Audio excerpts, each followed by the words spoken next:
시대의 소망 제80장 요셉의 무덤에서 마침내 예수께서 운명하셨다. 수치와 고통의 긴 날은 끝났다. 지는 태양의 마지막 광선이 안식일의 가까움을 구할 무렵 하나님의 아들은 고요히 요셉의 무덤에 누우셨다. 당신의 사업을 완전히 마치고 당신의 손을 평안히 접으신 채 그분은 안식일의 거룩한 시간 동안 편히 쉬셨다. 태초에 아버지와 아들은 창조 사업을 마치신 후 안식일에 쉬셨다. 천지와 만물이 다 이루었을 때 창조주와 온 하늘의 거민들은 영광스러운 광경을 보고 기뻐하였다. 그때의 새벽 별들이 함께 노래하며 하나님의 아들들이 다 기쁘게 소리하였느니라. 이제 예수께서는 구속 사업에서 잠시 쉬셨으며 비록 이 세상에서 예수님을 사랑했던 자들에게는 슬픔이 있었지만 하늘에는 기쁨이 있었다. 미래에 대한 약속은 하늘 거민들의 눈에 영광스러웠다.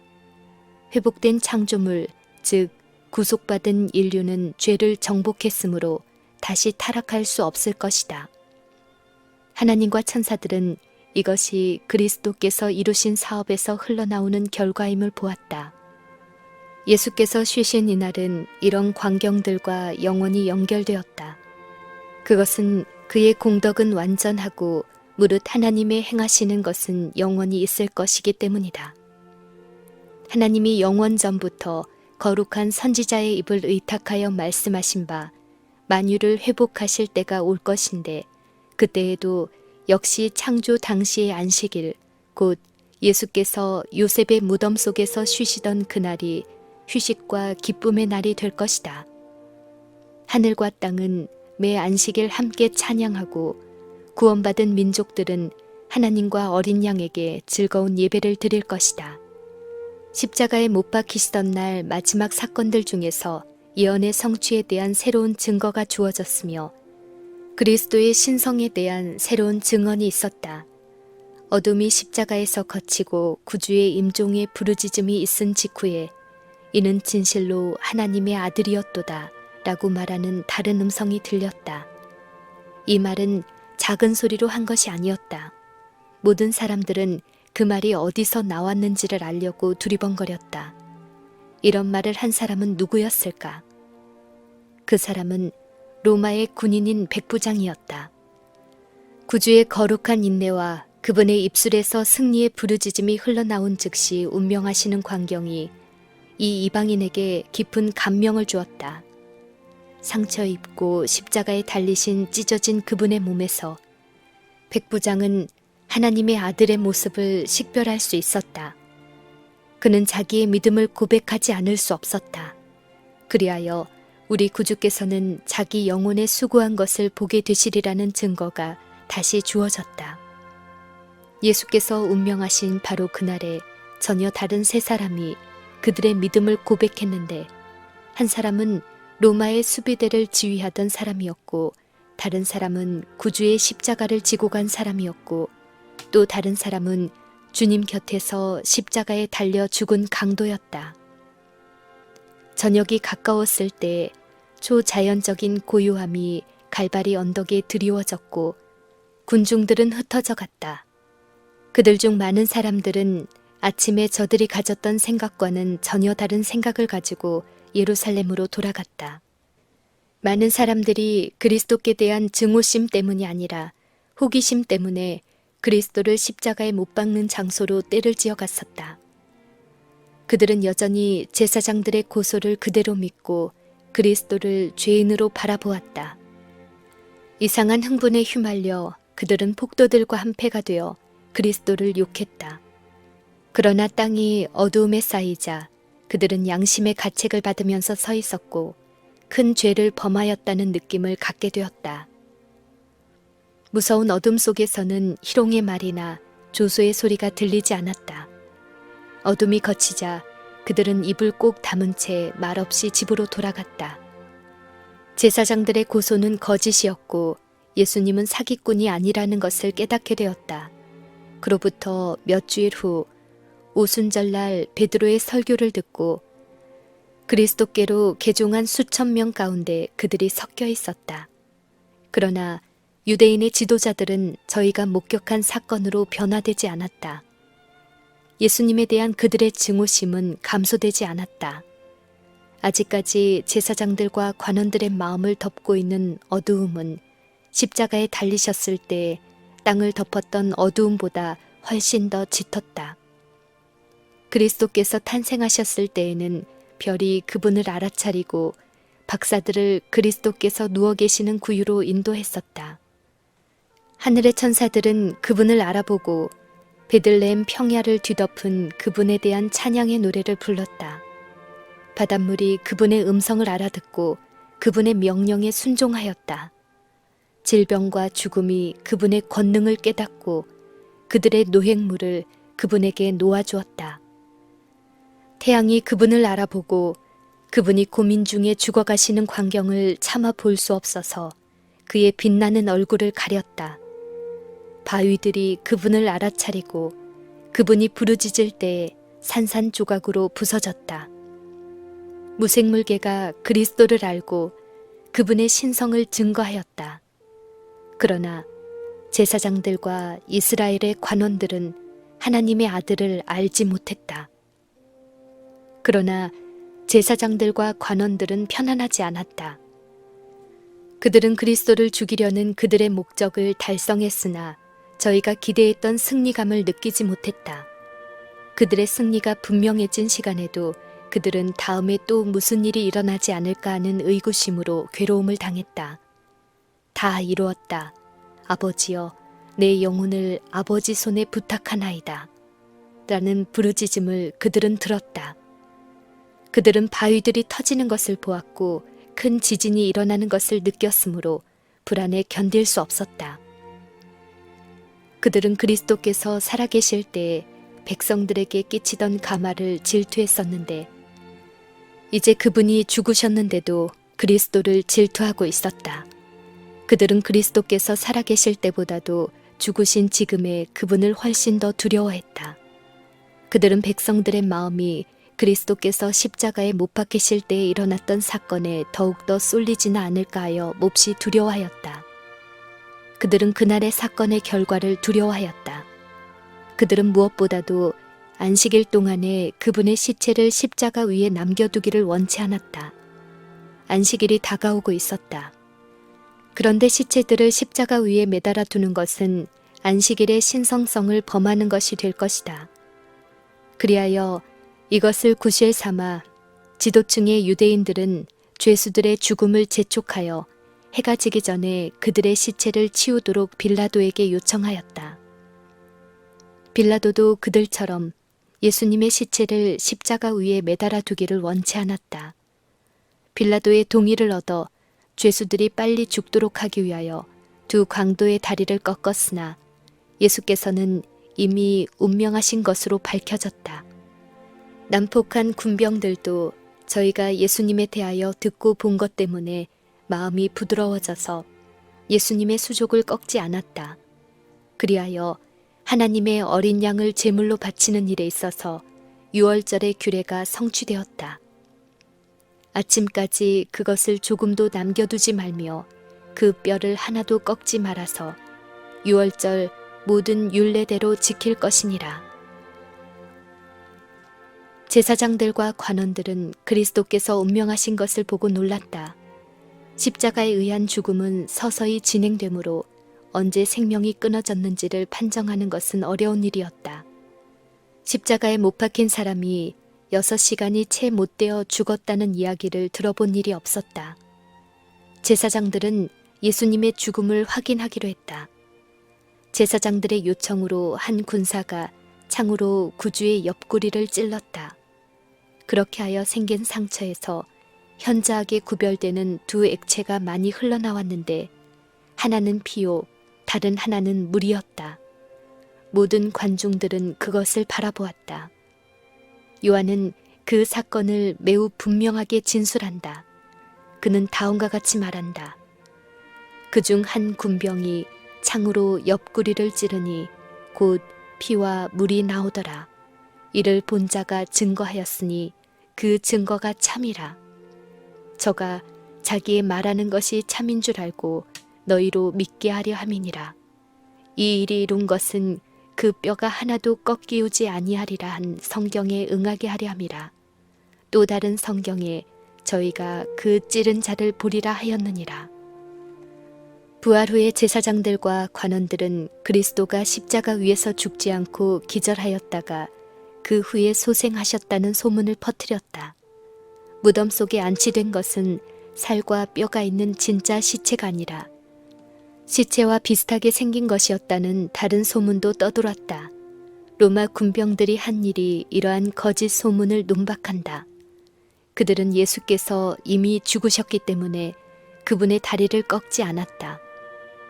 제사장들을 만족시키기 위하여 그들은 예수님의 옆구리를 찔렀다. 만일 생명이 이미 끊어져 있지 않았다 하더라도 이 상처가 즉각적인 죽음을 가져왔을 것이다. 그러나 예수님을 죽게 한 것은 창에 찔렸기 때문도 아니고 십자가의 고통도 아니었다. 죽음의 순간에 큰 소리로 부르짖으신 것과 그분의 옆구리에서 피와 물이 흘러나온 것은 그분이 심장 파열로 죽으셨다는 사실을 말해준다. 그분의 심장은 정신적 고뇌에 의하여 파멸되었다. 그분은 세상 죄를 인하여 죽임을 당하셨다. 그리스도의 죽음으로 제자들의 희망은 사라졌다. 그들은 그분의 감겨진 눈꺼풀과 수그러진 머리와 피가 엉겨있는 머리카락과 찢어진 수족을 보았다. 그들의 고통은 말로 표현할 수 없었다. 마지막까지 그들은 예수께서 죽으시리라는 사실을 믿지 않았을 뿐 아니라 그분이 참으로 죽으셨다는 것을 믿을 수 없었다. 슬픔에 억눌려서 그들은 바로 이 장면에 대하여 예언하신 그분의 말씀을 회상할 수 없었다. 그분이 하신 말씀 중에 어떤 말도 지금 그들에게 유안이 되지 못했다. 그들은 다만 십자가와 그 위에서 피 흘리는 희생 제물을 볼 뿐이었다. 장례는 절망적으로 암담하게 보였다. 예수님에 대한 그들의 믿음은 사라졌으나 저희가 지금처럼 주님을 사랑한 적은 일찍이 없었다. 저희가 그처럼 그분의 가치를 이해하고 그분의 임재하심의 필요를 느낀 때는 일찍이 없었다. 비록 죽으셨을지라도 그리스도의 몸은 제자들에게 매우 귀중한 것이었다. 제자들은 그분을 영광스럽게 장례하고 싶었으나 어떻게 그 일을 할 수 있을지 알지 못했다. 예수께서 선고받으신 죄목은 로마 정부에 대한 반역이었는데 그러한 죄로 사형을 받은 사람의 시체는 그런 부류의 죄수들을 위해 특별히 마련된 장지에 매장되었다. 갈릴리에서 온 여인들과 함께 제자 요한은 십자가 곁에 머물러 있었다. 그들은 무정한 군병들의 손에 의하여 저희 주님의 시체가 불명예스러운 무덤에 매장되도록 내버려 둘 수 없었다. 그러나 그들은 그것을 막을 수 없었다. 그들은 유대 고관들의 배려를 얻어낼 수도 없었고 빌라도를 움직일 힘도 없었다. 이런 위급한 때에 아리마대 사람 요셉과 니고데모가 제자들을 돕기 위하여 왔다. 이 두 사람은 모두 사내들인의 회원이었고 빌라도와 잘 아는 사이였다. 두 사람 다 재산과 세력이 있는 사람이었다. 그들은 예수님의 시체를 영광스럽게 장사 지내기로 결심하였다. 요셉은 담대히 빌라도에게 나아가 예수님의 시체를 달라고 간청하였다. 빌라도는 그때 처음으로 예수께서 참으로 죽으셨다는 사실을 알았다. 십자가에 못 박은 사건에 관련된 엇갈린 보고가 그에게 들어왔으나 그리스도의 죽음에 대한 사실은 짐짓 그에게 숨겨왔다. 빌라도는 그리스도의 몸에 대하여 그분의 제자들에게 기만당하지 않도록 조심하라는 제사장들과 관원들의 주의를 받고 있었다. 그러므로 빌라도는 요셉의 요구를 듣고는 십자가를 지키던 백부장을 불러 예수님이 확실히 죽었는지 알아보았다. 빌라도는 또 갈바리의 장면에 대한 보고를 그로부터 듣고 요셉의 증언이 사실임을 확인했다. 요셉의 요구는 허락되었다. 요한이 주님의 장례에 대하여 고심하고 있을 때 요셉은 그리스도의 시체에 대한 빌라도의 명령을 가지고 돌아왔고 니고데모는 예수님의 몸에 바를 값진 모략과 침향이 섞인 향유를 100근쯤 가지고 왔다. 온 예루살렘에서 가장 큰 영광을 누리던 자라 할지라도 죽어서 이보다 더 큰 존경을 받을 수는 없었다. 제자들은 이 부자 관원들이 저희 주님을 장사 지내는 일에 자기들보다 더 큰 관심을 나타내는 것을 보고 몹시 놀랐다. 요셉과 니고데모 어느 한 사람도 구주께서 살아계실 때에는 그분을 공공연하게 받아들이지 않았다. 그렇게 한다면 그들은 사내들인 의회에서 축출당하게 된다는 사실을 알고 사내들인 의회에서 그들의 영향력을 행사해서 예수님을 보호하게 되기를 바랬다. 한동안 그들은 성공하는 것처럼 보였으나 저희가 그리스도께 호감을 갖고 있다는 것을 안 교활한 제사장들은 그들의 계획을 꺾어버렸다. 그들이 없을 때 예수님은 선고를 받고 십자가에 못 박히게 되셨다. 이제 예수님이 돌아가셨으므로 그분에 대한 그들의 애착심을 더 이상 숨길 필요가 없었다.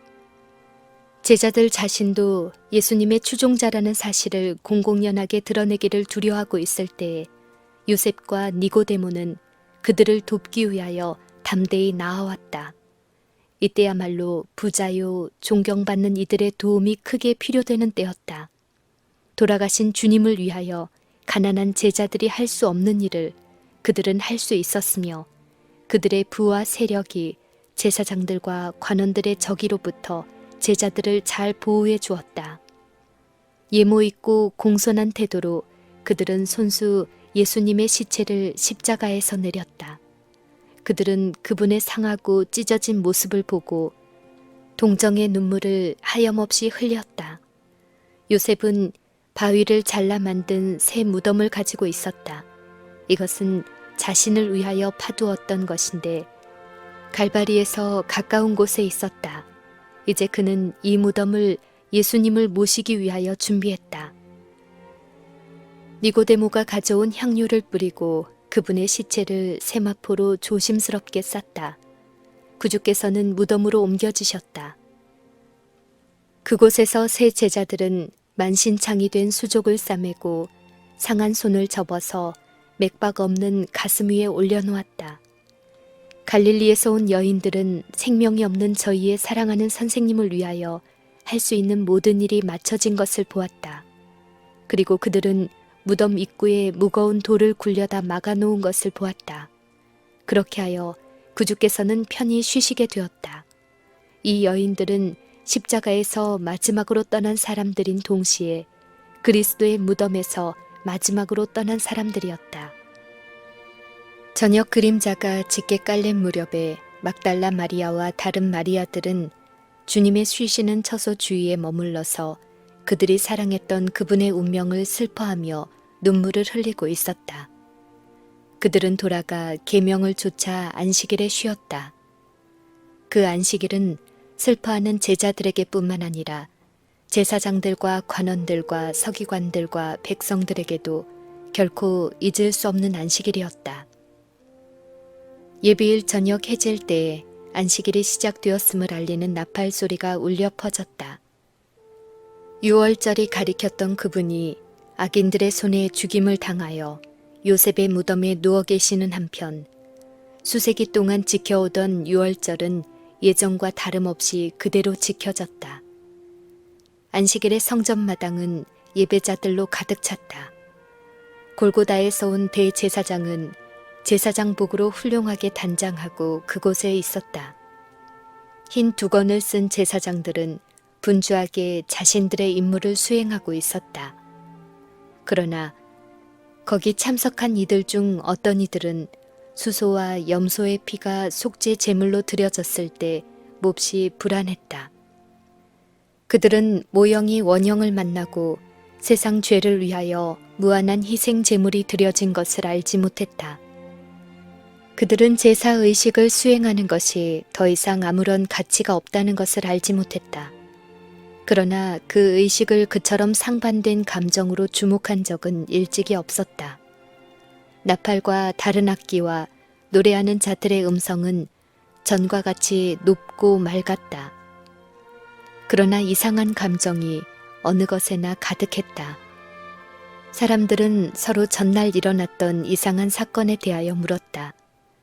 지금까지 지성소는 아무도 침입하지 못하도록 신성하게 수호되어 왔다.